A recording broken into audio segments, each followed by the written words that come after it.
First ever factory outlet Mukunda jewellery KPHP Kothapet Khammam Somajiguda Hanamkonda. నమస్తే, మీరు చూస్తున్న సుమన్ టీవీ. నేను మీ కీర్తి. ద్వాదశ రాశుల్లో భాగంగా ఫిబ్రవరి 16 నుంచి 28వ తారీఖు వరకు మహిళలకు ఎలా ఉండబోతోందో తెలియజేయడానికి మనతో పాటు ప్రముఖ ఆస్ట్రాలజర్ బ్రహ్మశ్రీ నందిబట్ల శ్రీహరి శర్మ గురువు గారు ఉన్నారు. నమస్తే గురుగారు. వాగర్థావివ సంపృక్తౌ వాగర్థ ప్రతిపత్తయే జగతః పితరౌ వందే పార్వతీ పరమేశ్వరౌ. సదాశివసమారంభాం శంకరాచార్య మధ్యమాం అస్మదాచార్య పర్యంతం వందే గురు పరంపరాం. ఆదిత్యాయ చ సోమాయ మంగళాయ బుధాయ చ గురు శుక్ర శనిభ్యశ్చ రాహవే కేతవే నమః. శృంగేరి జగద్గురు పీఠాధిపతులకి, కంచిపీఠాధిపతులకి నమస్కారములు తెలియజేసుకుంటూ కార్యక్రమాన్ని ప్రారంభిద్దాం. చాలా సంతోషం గురుగారు. మరిక ఫిబ్రవరి 16 నుంచి 28వ తారీఖు వరకు మేషరాశిలో జన్మించిన మహిళలకు ఎలా ఉండబోతుందో దయచేసి వివరిస్తారా? ఈ నెల 16వ తారీఖు నుంచి 28వ తారీఖు వరకు 12 రాశుల వారికి సంబంధించి ఏ విధంగా ఉండబోతుందో తెలుసుకునే ముందు గ్రహ సంచారం గురించి తెలుసుకుందాం. రాశి నుంచి అనగా వృషభంలో గురుడు, మిథునంలో కుజుడు వక్రీకరించి ఉండడం, కన్యలో కేతువు, మీనంలో శుక్రుడు రాహు, అలాగే కుంభంలో రవి శని బుధ. ఈ గ్రహాల యొక్క స్థితిగతులను బట్టి 12 రాశుల వారికి ఏ విధంగా ఉండబోతుందో తెలుసుకుందాం. మరి మేషరాశిలో జన్మించిన మహిళలకు ఫిబ్రవరి 16 నుంచి 26 తారీఖు వరకు ఇంకా మంచి జరగాలంటే ఎలాంటి పరిహారాలు పాటించాలో సూచించండి గురుగారు. ముందుగా మేషరాశి వారికి సంబంధించి చూసుకున్నట్లయితే ప్రధానంగా గ్రహ సంచారము, గ్రహగతులు సంపూర్ణంగా అనుకూలంగా ఉండబోతున్నాయి. ఒక రకంగా చెప్పాలి అంటే ఈ ఫిబ్రవరి నెల అంతా కూడా మేషరాశి వారికి చాలా అనుకూలంగా ఉండేటువంటి సమయంగా చెప్పవచ్చు.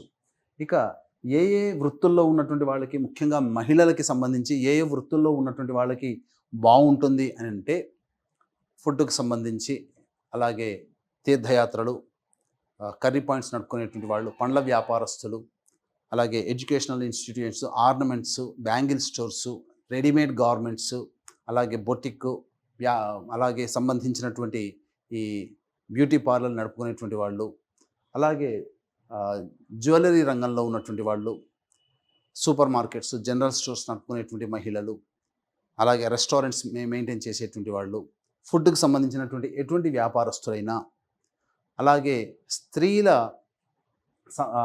అందానికి సంబంధించి చేసేటువంటి అనగా బ్యూటీ పార్లర్ ఇటువంటి రంగాల్లో ఉన్నటువంటి వాళ్ళు ఎవరికైనా కానీ చాలా అద్భుతంగా ఉండబోతుంది. అలాగే కింది స్థాయి ఉద్యోగస్తులు అనగా 4th కేటగిరీలో పనిచేసేటువంటి ఉద్యోగస్తులు కావచ్చు, చర్మము తోలు సంబంధించినటువంటి వ్యాపారస్తులు కావచ్చు, అలాగే సిమెంట్, పెట్రోల్ రంగంలో ఉన్నటువంటి వాళ్ళు కావచ్చు, అలాగే ఇతరత్ర అనేక రంగాల్లో అనగా కింది స్థాయి వ్యక్తులు వ్యవహరించేటువంటి వాళ్ళకందరికీ కూడాను చాలా అనుకూలంగా ఉంటుంది. రియల్ ఎస్టేట్ రంగము, రైతులు, అలాగే ఈ సంబంధించినటువంటి భూ సంబంధమైనటువంటి వ్యాపారాలు నడిపేటువంటి వాళ్ళు, లాయర్ వృత్తిలో ఉన్నటువంటి వాళ్ళు మాత్రం చాలా జాగ్రత్తలు పాటించాలి.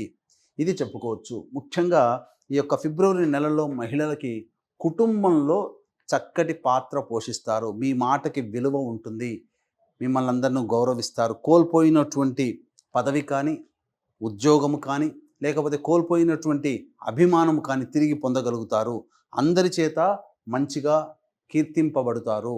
ముఖ్యంగా మీ మాటకి విలువ వస్తుంది.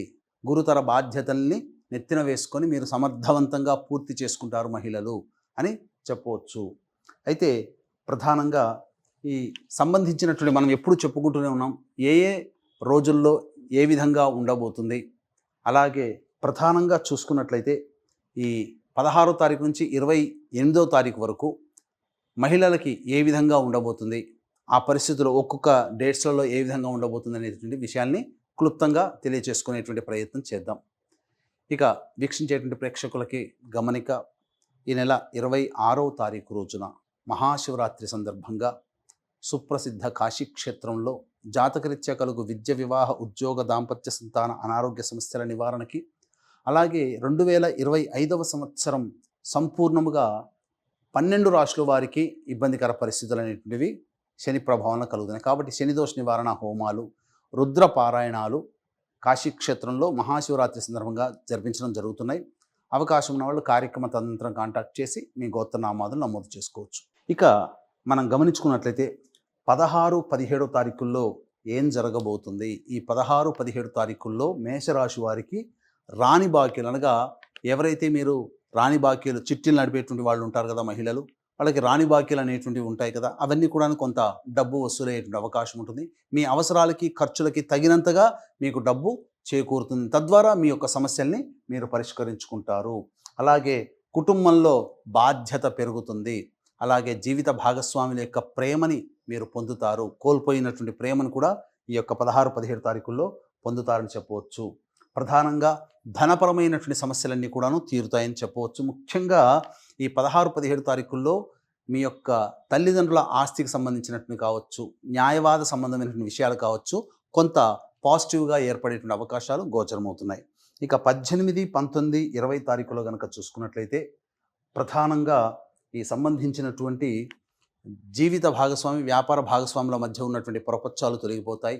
ఇతరుల యొక్క సహాయ సహకారాలతో మీ పనులు పూర్తి చేసుకుంటారు. అనగా మీరు ఏదైనా సమస్యలో ఉన్నారంటే మహిళలకి ప్రధానంగా మిగతా వ్యక్తుల యొక్క సహాయ సహకారాలతో మీ పనులు పూర్తి చేసుకుంటారని చెప్పవచ్చు.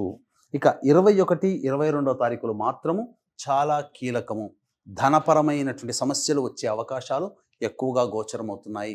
మనస్సు ప్రశాంతంగా ఉండదు, ఒక జిగ్జాగ్ లాగా ఉంటుంది. ఏ పని చేయాలన్నా ఉత్సాహం అనేటువంటిది ఉండదు. తద్వారా ఇబ్బందికర పరిస్థితులు అనేటువంటివి ఎక్కువగా ఉంటాయి. ఏ పని చేయాలన్నా ఆసక్తి ఉండదు అనేటువంటి విషయాన్ని గమనించుకోవాలి. కాబట్టి 21, 22 తారీఖులు జాగ్రత్తలు పాటించండి. ఇక 23, 24 తారీఖులో కనుక చూసుకున్నట్లయితే ప్రధానంగా మీరు ఇతరులతో వాగ్వివాదాలు పొందే అవకాశాలు గోచరమవుతున్నాయి. మీ యొక్క చుట్టుపక్కల వారితో కావచ్చు, సోదర సోదరిమణుల వాళ్ళతో కావచ్చు, కొంత వాగ్వివాదాలు జరిగేటువంటి అవకాశాలు గోచరమవుతున్నాయి. అన్నిటికంటే ప్రధానముగా ఈ సంబంధించినటువంటి సంతానం మూలకంగా విభేదాలు, సంతానం మూలకంగా సమస్యలు అనేటువంటివి ఎక్కువగా అవుతాయి. ఇక 25, 26 తారీఖులో కనుక చూసుకున్నట్లయితే మీ యొక్క జాతకరీత్యా మీకు ఉద్యోగంలో ఉన్నటువంటి వాళ్ళకి ఒక బాధ్యత అనేటువంటిది మీ మీద ఉండబోతుంది.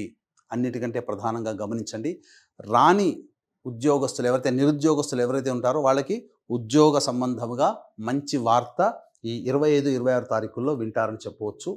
ఇక ముఖ్యంగా అన్నిటికంటే ప్రధానంగా మీ యొక్క సమస్యలకి తగ్గట్టుగా, ఖర్చులకి తగ్గట్టుగా ధనము చేకూరడం, తద్వారా సమస్యలన్నీ సమసిపోవడం అనేటువంటిది జరుగుతుంది. ఇక 27, 28 తారీఖులో కనుక చూసుకున్నట్లయితే ప్రభుత్వ పరముగా ఉన్నటువంటి ఉద్యోగస్తులు ఎవరైతే ఉంటారో వాళ్ళకి మంచి జరిగేటువంటి అవకాశం ఎక్కువగా గోచరమవుతుంది. అలాగే పర్మనెంట్ కానటువంటి ఉద్యోగస్తులు ఎవరైతే ఉంటారో వాళ్ళకి పర్మనెంట్ జరిగేటువంటి అవకాశము, ముఖ్యంగా కొంత మానసికమైనటువంటి సంఘర్షణ పడుతూ మీ సమస్యల్ని పూర్తి చేసుకుంటారు. ఏదేమైనప్పటికీ కూడాను మంచి అనేటువంటిది 27, 28 తారీఖులో కూడా ఉంటుంది. అయితే మనం ముఖ్యంగా గమనించుకున్నట్లయితే 21, 22, 23, 24 ఈ తారీఖుల్లో గనక మీరు ఖర్చులని వాయిదా వేసుకోండి. మీ ఆల్రెడీ ప్లానింగ్ ప్రకారం పెట్టుకుంటే ఖర్చుల్ని వాయిదా వేసుకోండి, లేకపోతే ఖర్చుల శాతాన్ని తగ్గించుకోండి. ఎందుకంటే ఈ 21, 22, 23, 24 తారీఖుల్లో ఆకస్మికమైనటువంటి ఖర్చులు మిమ్మల్ని ఇబ్బంది పెడతాయి. మీరు ఊహించరు, కానీ సమస్యలు అనేటువంటివి వస్తాయి. కాబట్టి జాగ్రత్తలు పాటించండి. ఇక ఈ మేషరాశిలో జన్మించినటువంటి మహిళలు ఎవరైతే ఉన్నారో వాళ్ళకి సంబంధించి ప్రధానంగా వివాహం కోసం చేసేటువంటి ప్రయత్నాలు ఏవైతే ఉన్నాయో అవన్నీ కొలిక్కి వస్తాయి. విద్యార్థులకి కోరుకున్నటువంటి చోట మీకు సంబంధించినటువంటి ఈ ప్రవేశము జరుగుతుంది. కోరుకున్న విద్యా సంస్థలు ప్రవేశం జరుగుతుందని చెప్పవచ్చు. మేషరాశిలో జన్మించినటువంటి వారు సమస్యలు ఏవైనా వస్తే సమస్యల పరిష్కారం కోసం దత్త అష్టకం, కాలభైరవాష్టకం రోజుకి 3 సార్లు పఠించడం చాలా మంచిదనేటువంటి విషయాన్ని గమనించుకోవాలి. ఇప్పుడు చెప్పినటువంటి సమస్యల కంటే ఇంకా విభిన్నంగా మీ యొక్క జీవితంలో ఎదుర్కొంటున్నారంటే మీ యొక్క జన్మజాతకంలో నడుస్తున్నటువంటి గ్రహ దశాంతర దశల యొక్క ప్రభావాలు. కావున దగ్గరలోని మంచి ఉపాసనాపరులైనటువంటి జ్యోతిష్యులను సంప్రదించి వారి సలహాలు, సూచనలు పాటించినట్లయితే మరింత మెరుగైనటువంటి జీవితాన్ని పొందుతారని తెలియజేయవచ్చు. చాలా సంతోషం అండి, ధన్యవాదాలు. సర్వం శ్రీ ఉమామహేశ్వర పరబ్రహ్మార్పణమస్తు.